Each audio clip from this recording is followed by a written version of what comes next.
when he talks about, or maybe any Supreme Court justice talks about established law, and I respect precedent, and my job is to rule on the law and the Constitution. But if it's a Supreme Court justice, are we to then take it, and I know probably not, but it kind of sounds to me, how then could, let me phrase it this way, how then could people like me who would love to see Roe v. Wade overturned, can we have hope that still in all, if he means what he says, that he respects precedent and the law is the law, blah, blah, blah, can we still have hope that something like Roe v. Wade, that he would vote to overturn that, even being honest in what he just said?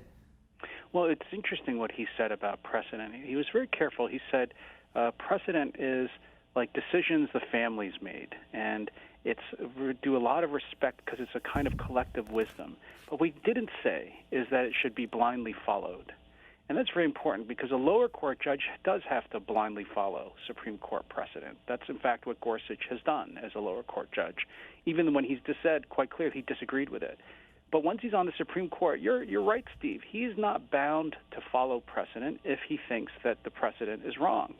And so I think that he's been very careful to avoid saying before the senators one way or the other how he thinks about Roe versus Wade. Now, personally, having read his writings, I think he would be opposed to Roe versus Wade, although he's not decided it, because he has written this book about euthanasia, and his principle from that book is that all human life has to be respected. Yep.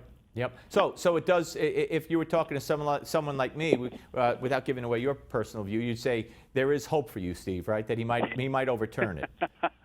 Well, I got to say, I'm actually one of these weird birds who I don't mind abortion as a policy matter, but I don't think the Constitution requires it nationwide. I think each state should decide for itself. But you think that I could hold out hope that Gorsuch might, to say in this case precedent doesn't stand because blah blah blah, and there is hope. In fact, if anything, I think I was saying that if the scales are probably tilted towards believing that he would overturn Roe versus Wade. In fact, I would be very surprised if he upheld Roe the way Kennedy has. Yeah. Okay. I'd be shocked, actually.